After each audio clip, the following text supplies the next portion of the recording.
What are you watching? What are you watching? Elodie, le film! Dear friends, gather round and listen closely, for I have a tale of woe to share with thee. A tale of deceit, of false promises, of shattered dreams and crushed expectations. A tale of TUI Magic Life Balek, a place that promised us the world, but delivered only sorrow and disappointment. As I stepped into this so-called 5-star resort, I was immediately struck by the outdated and poorly maintained facilities. The furniture, oh dear heavens, it looked as if it had been plucked straight from the depths of a thrift store. Worn, faded, and creaky, it seemed to whisper tales of better days, of times when this place was once grand. But alas, those days are long gone, and all that's left is a hollow shell of what once was. And then, there was the food. Oh, the food. It was as if they had taken all the leftover ingredients from the previous week, tossed them into a blender, and hit puree. The result was a culinary abomination, a dish that would make even the most iron-stomached individual quiver with fear. The taste, a cacophony of bitter and sour notes, the texture, a gelatinous nightmare, and the smell, a pungent aroma that clung to the palate like a bad habit. But, dear friends, it wasn't just the food that was the problem. Oh no, it was the service, or rather, the lack thereof. The staff, a bunch of zombies stumbling about, seemingly lost in a sea of apathy. They would take ages to attend to your needs, and even then, it was as if they were doing you a favor. The phrase customer service seemed to be a foreign concept to them, a phrase they had heard of, but never quite grasped. And then, there were the aqua parks. Oh, the aqua parks. A place where parents are not allowed, where the lifeguards speak no English, and where the only procedure in place is to rely on sign language and hope for the best. It's a miracle no one has died there yet, a testament to the power of luck and divine intervention. But wait, there's more. The fire alarm, a constant companion, a reminder that even in the midst of slumber, danger lurked. False alarms, night after night, disrupting our peaceful repose, and leaving us feeling like prisoners in a never-ending nightmare. And at the heart of it all, the management, a group of individuals seemingly more interested in lining their pockets with gold than in providing a decent service to their customers. They want your money, they want your loyalty, but they're not willing to put in the effort to earn it. It's a scam, dear friends, a scam of epic proportions. Now, I know what you're thinking. Why did you stay? Why did you put up with all this nonsense? And to that, I say, I was blinded by the promises, I was fooled by the glossy brochures, I was tricked into thinking that this place was something it's not. But I'm not alone, dear friends. I'm not alone in my suffering. There are others out there, others who have been duped, others who have been hurt. And it's time we stood together, it's time we spoke out against this injustice. So, I ask you, dear friends, have you ever had a similar experience? Have you ever been wronged by a company that promised the world but delivered only disappointment? Share your stories with me, share your pain, and together, we can create a movement against these scammers, against these charlatans. Let us rise up, dear friends, and demand better. Let us demand justice, let us demand accountability. For too long, we've been silenced, for too long, we've been afraid to speak out. But no more, dear friends, no more. So, what do you say, dear friends? Are you with me? The reality of businesses near TUI Magic Life Balek. The businesses near TUI Magic Life Balek are, quite frankly, a masterclass in disappointment.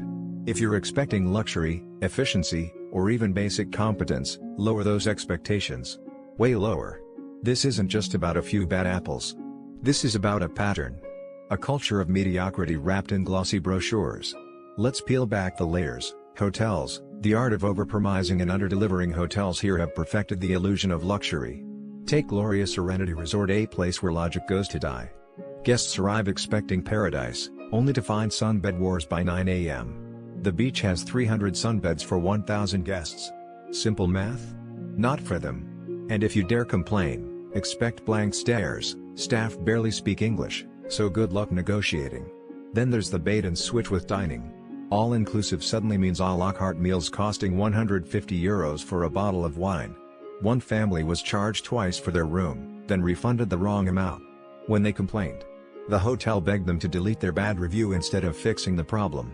And safety? Forget it. A guest's wife was bitten by an insect, swelling badly. The hotel promised a nurse, no one came. Another guest had her Prada bag stolen from her villa. The hotel's response? Silence. Disabled travelers, Beware. One wheelchair user was given a plastic sun chair for the shower. Staff laughed when she asked for help. This isn't just bad service, it's institutional neglect. Restaurants, where fine dining meets farce. Vanilla Restaurant is the poster child for culinary gaslighting. Order the short rib? You'll get a plate of inedible fat with a side of lecture from the chef. Guests who dared complain were cornered by staff, debating them like philosophy students. One couple was forced to pay for a dish they couldn't eat, because the chef insisted it was perfect. Then there's the grilled octopus, rubbery, chewy, a crime against seafood.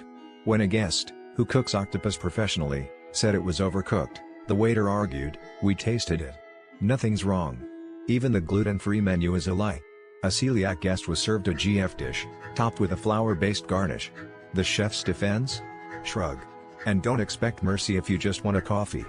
They'll refuse to serve you unless you order food, even if the place is empty. This isn't dining.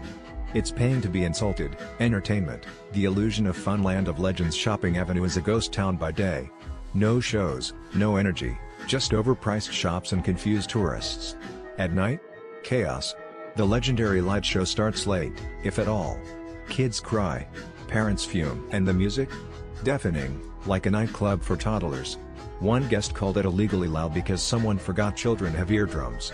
The water park? Every ride was closed except one sad slide. Families paid full price for emptiness, bars, daylight robbery, and a glass dolly. Pub charges London prices in Turkey. A pint of Guinness? €5.50. No live music, no atmosphere, just the smell of cat urine and regret. Locals avoid it, tourists get fleeced. One guest caught them manipulating exchange rates to overcharge. This isn't a pub. It's a tax on poor decision-making. The big picture: this is what you're stepping into near TUI Magic Life Belek. Hotels that treat you like an ATM with legs, restaurants where arrogance is the main course, entertainment that's either broken or a scam, bars that make airport prices seem fair. How to survive one. Okay, so I was, looking into stuff near TUI Magic Life Belek, you know? Because everyone's going there, and it seems nice, but, well, things happen. Businesses around TUI Magic Life Belek, they can be a bit tricky. Some shops near the old ruins, not right at TUI Magic Life Belek, but close enough if you're sightseeing, they try to sell tourists fake old coins. Seriously? They tell you it's ancient, some Byzantine thing, and charge a fortune, $500 for one coin. Can you believe it? Then, at the airport, it turns out to be a cheap copy. Those tourists probably felt so dumb, honestly. They probably had to explain to customs why they were trying to export a fake antique, a huge headache, and the shopkeeper? He's probably still doing it to someone else, smiling, you know? It's just sad. Then there's carpets. Shops near TUI Magic Life Belek, they love to sell carpets. But they'll tell you it's handmade silk, a Herka carpet, and charge like €2,400. But it's actually made in a factory in China. A British couple found out the certificate was useless, the carpet worth like €200. They probably spent the rest of their holiday being angry, and the shop? They probably just waited for the next tourists. It's just greedy, right? And oh, the bars. Some bars in Belek, they get promoters to pull tourists in. Then they inflate the bill, like a few drinks and some nuts become over €1,000. And if you complain, they get aggressive. A German tourist had to go to an ATM with them, you know, forced to withdraw money. Honestly, I bet that tourist was terrified. The police caught a couple of the guys, but that bar probably just changed its name and is still doing it. It makes you not want to go out, doesn't it? Even something simple like getting your shoes shined. People near the shops, they pretend to drop their brush, then insist on giving you a free shine, and then demand €50. And if you refuse, other shop people get involved, surrounding you, trying to make you pay. I mean, who carries that much cash around TUI Magic Life Belek anyway? Those tourists probably just paid to get away from the situation. The shoe shiner probably laughed all the way to the bank. And electronics. Don't even get me started. A French tourist bought a new phone in a sealed box, but inside was an old, used phone and fake accessories. They refused a refund, said all sales are final. Probably ruined the tourist's whole vacation, and the shop just keeps the money. It's just unfair. Leather shops too, they have these fake sales with 90% off, but the prices are still way too high. Polish tourists bought jackets for €700 that were probably worth 200 in Antalya. They felt cheated. And the police said it wasn't technically fraud. So the shop gets away with it. It's just exhausting thinking about all of it.